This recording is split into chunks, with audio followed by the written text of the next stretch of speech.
is rejected. Now, whatever things we do, they have to have 6 conditions so that they are accepted.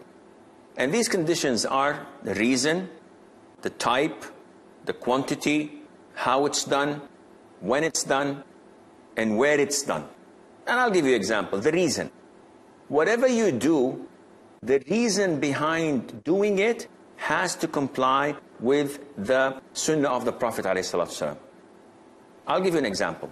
Now, praying 2 rak'ahs, voluntary rak'ahs, is it a good deed? All Muslims say, excellent, do it.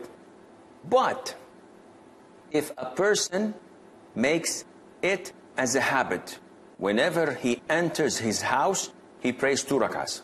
The reason is not justifiable because the Prophet did not do it, ﷺ, companions did not do it. You got this reason from where? From your own whims and desires? This is an innovation. So the reason has to be in accordance to the sunnah of the Prophet ﷺ. Another example. We have Eid al-Fitr, we have Eid al-Adha, 2 feasts and Eids in Islam. Someone comes and says, listen, akhi, the occasion of the Battle of Badr, where Allah granted victory to the Muslims, this is a beautiful occasion. I said, yes, it's true. I said, okay, every single year in Ramadan, we will have a day of celebration to commemorate this great Battle of Badr. And we will give candies to the children, and we will slaughter a sheep, and we will gather our loved ones and eat it. How is that? I said, nope, this is an innovation. He says, why? Because the reason you're doing this was at the time of the Prophet ﷺ, and he did not do it. Secondly, it has to be in compliance of the type. Meaning, we know that in the Eid of Al-Adha, the Eid of Hajj, we slaughter a sheep as a sacrifice and a form of gratitude to Allah Azza wa Jal. We call it udhiyah. It can be sheep, cow, or a camel. Now, in some countries, there are so-called scholars, and they are people of ignorance.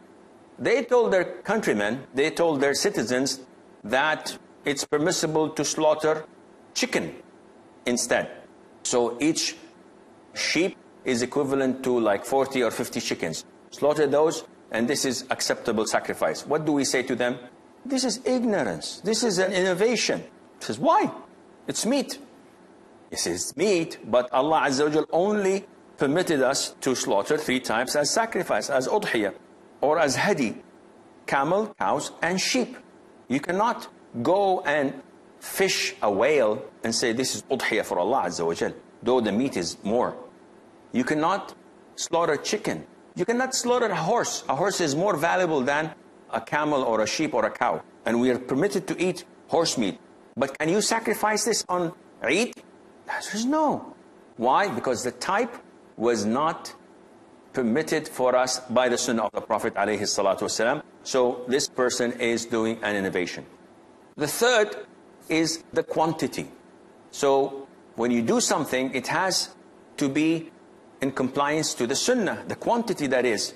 So if someone wanted to pray 4 rak'ahs of Maghrib, we say this is rejected. He says, why? 1 more rak'ah is good. He said, no, it's not good, because the quantity is 3 for Maghrib, 2 for Fajr. You cannot add and you cannot subtract.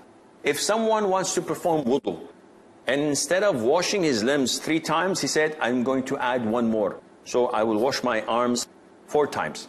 I say this is not acceptable, and it will not be permitted for you to do this. And if you do it, it's rejected, like the hadith of Aisha that we're discussing. Fourthly, it has to be in compliance with the way that the Prophet did it, ﷺ. For example, if someone comes and he wants to pray, and instead of doing ruku', then standing up, then doing sujood, he said, no, the first rak'ah, I'm going to do sujood first, and then I'll stand up and do ruku' afterwards.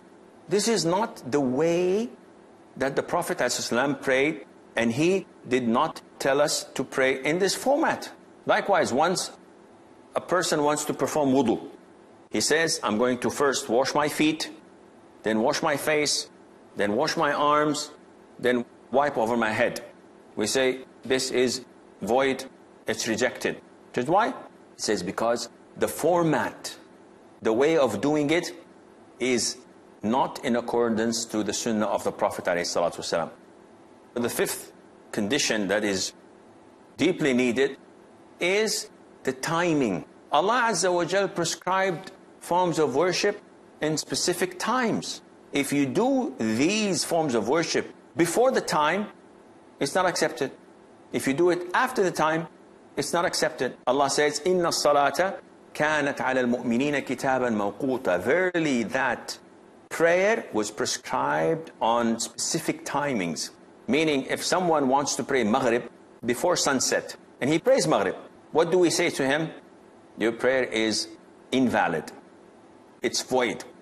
He says, I started saying Allahu Akbar, and 3 seconds later, the sun completely set. And the adhan was called. They say your prayer is invalid because you cannot initiate and begin your prayer until the sun sets.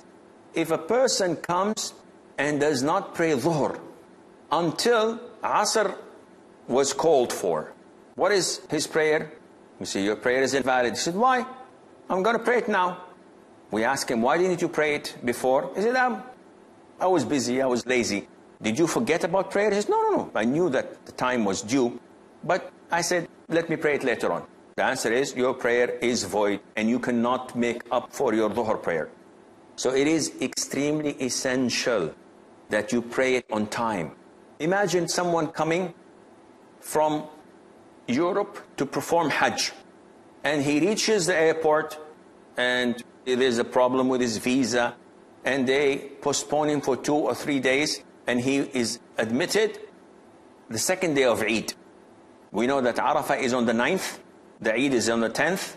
So the man was admitted to Saudi Arabia or to the holy shrines on the 11th. He goes straight to Arafah, and he stands in Arafah on his own. What are you doing?